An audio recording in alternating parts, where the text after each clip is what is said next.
and let us all do we can to build a better future. This was a interesting story that I thought was, expected, but I thought you guys should hear it nonetheless, because as we're here talking about human cost and the people left behind and the poor necessity, well, the poor unnecessity, the opposite of necessity of even being in Afghanistan to begin with, the waste of money.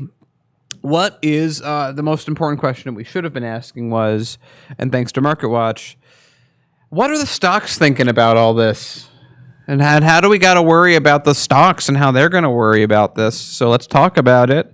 Let's hear what they have to say and how it's all about numbers in the end, apparently. So after 20 years in the shadows, the Taliban have returned to the power in Afghanistan, raising questions about the stability in the Middle East and stoking some potential unrest. I mean, wow, maybe they'll also not do anything to America again, and then another country will, and then we'll blame them. That'd be terrible.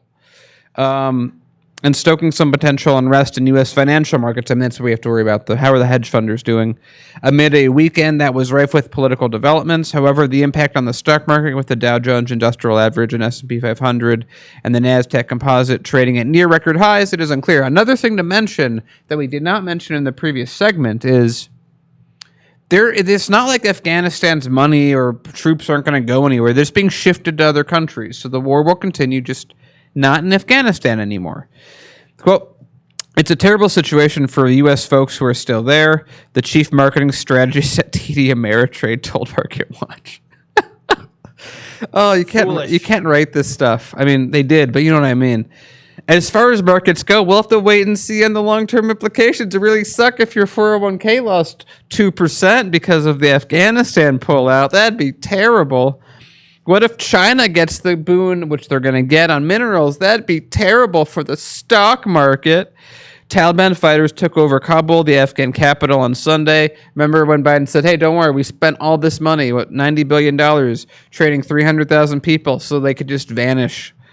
Because they're like, I was just here for a paycheck. Thanks, guys. And President Ahmed Ghani fled the country. Haha, they doubled it up. As did American diplomats from those other nations fearing retaliation for the new regime. Biden's decision to remove troops from Afghanistan came after Trump's concessions to withdraw U.S. forces as part of a conditional détente between the U.S. and Taliban leaders. Critics of the withdrawal. Remember when everyone was yelling at Trump for withdrawing? It's like, it would have ended up just like this. We just were there for a few billion more dollars. So... and lives, including Biden's top commanders, had made the case that it would destabilize the 10 U.S. Afghan leadership, leaving it vulnerable to insurgents groups. What they really meant was everything's going to go back to the way it was before America came and took it over. It's kind of that's all that's really happening. It's like, hey, 20 years ago, how were things? Oh, they're back. Oh, okay. That's what happened. For the most part, stock market investors, but remember, these are the guys we got to worry about the most. These are the people putting in the moolah to fund this war effort, and they got to make sure they got to get their money back. So, for the most part, stock market investors have been mostly sanguine amid the long-running conflict that has cost an estimated $2.261 trillion. That's, again, pre-inflation, paying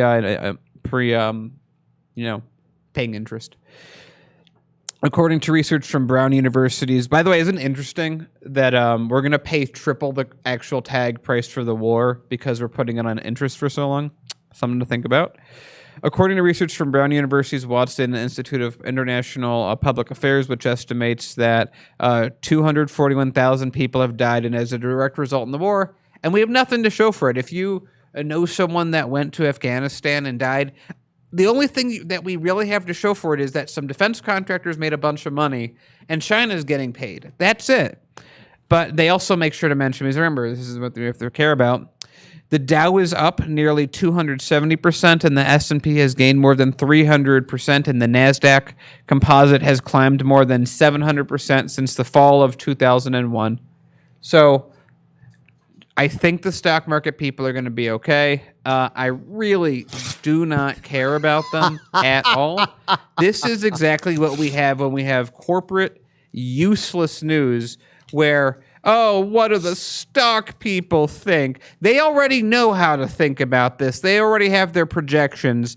They don't have to worry about it. We're just sitting here, a dying empire, spending trillions of dollars I thought we didn't have in a country that has no payoff except for a few people and another country that we're supposed to be an adversary with, as we leave thousands of people who are in danger behind because they helped us in this foolish task. You know, I don't know how to really follow up with that, Daniel, because the thing is, you said everything that needed to be said. You ripped up that article too, and look at this. I kept it together. There you go. There you go. We should throw it in the air or something like that. I don't know, whatever. But it's just, this is money that future generations will look at us and say, "What? Why? Why'd you waste all this treasury?" I mean, right now in the United States, there's this, I guess, this arrogant mindset that we're always going to be on top. Yeah. But there might be a day. Look, history has shown us this for all these ancient empires and even current empires too. Eventually, the party dies down. The music stops. And eventually, everyone has to pay a price. And the United States right now wasting trillions of dollars. That, again, to Daniel's point, I thought we didn't have this, but I guess we did have money for this war for 20 years. We just couldn't give you Medicare for all. We couldn't give you a universal basic income. We couldn't give you a Federal Jobs Guarantee Act. We couldn't do affordable education. We couldn't invest into our infrastructure. We couldn't do anything. We couldn't do none of this. But the thing is, we could. We always did have the money. And now there might be a point in our history where one day the United States will be truly broke. Is this the legacy that we want to walk into? So at the end of the day, you can't rely on these politicians or corporate media or these titans of finance to help us out. They have already abandoned us. They've already made it very clear that they're okay with the way things are. If we don't change how we act as a country, if we the people don't step up and vote these sociopathic lawmakers out, if we don't break the monopolies, it's going to get worse. And what we're seeing in Afghanistan, like I said in the previous segment, click, copy, and paste. We can see the same thing happen in Syria. We can see the same thing happen in Libya. We can see the same thing happen in Iraq. And I don't care how many years we're there or how many troops we have. And again, I'm really annoyed with Marianne Williamson just saying, It's so just using the women and children as an excuse. Using them as a shield. As a shield. Again, for how long do we stay there for? How long? Last I checked, Afghanistan, Iraq, and all these other countries, they're not part of the United States. They're sovereign countries. And the thing is, the problems in Afghanistan need to be solved by the people of Afghanistan. The problems in Syria need to be solved by the people in Syria. The problems in Iraq, everywhere else, all across the world. You just can't have some foreign power, get involved with local politics, with a different country's politics. It's a different environment altogether. So no matter how many years we stayed in Afghanistan, what we're seeing right now, it was going to happen. It was inevitable. It's like something from a cartoon show where you see the character, they're trying to make something look nice, but as soon as that duct tape falls off, the whole charade falls apart, and there you go. Yeah, and here's the thing that we can now, you know what, we have gained something. We have a new talking point. Yeah. Anytime any official in Congress that has voted for any of these extensions in the Afghanistan war says anything about how we can't have things for you, point to the Afghanistan war and said, yeah, but you spent $6.5 trillion on nothing but killing Americans and people abroad. Yeah. You don't get to tell us we don't have enough money for this, that, or the other. Yeah. And look, again, folks, and all these people who are calling for these regime change wars,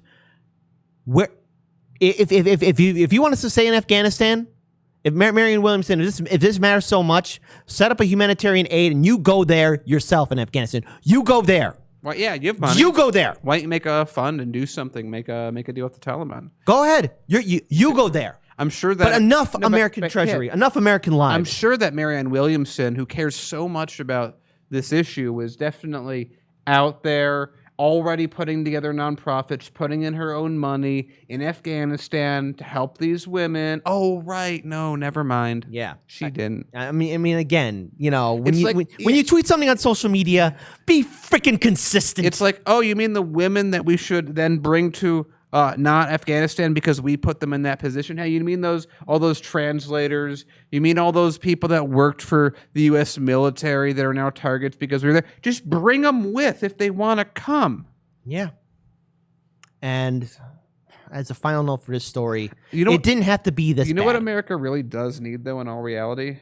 Yeah. A lot of Afghans in this country reminding people how pointless our wars are. Yeah, there were for the 20 years there were some communities in Afghanistan that didn't know why we were there in the first place, and that's it. We're gonna end the segment. Hey, let's round this out with this last point. Hey, Americans, why were you here in the first place? Oh, okay. Well, you see, we had these buildings that these planes went into. Oh, were they people from Afghanistan? No. They were actually from a wholly other country that we're actually allied with. That had nothing to do with Afghanistan. In fact, no one from Afghanistan actually did that. So you're here. Well, one of those people we thought possibly might have actually been here. And usually we have the CIA to deal with things like that, but we decided not to go down that route for whatever reason. And so we just invaded the entire country. So you invaded a country out of one guy.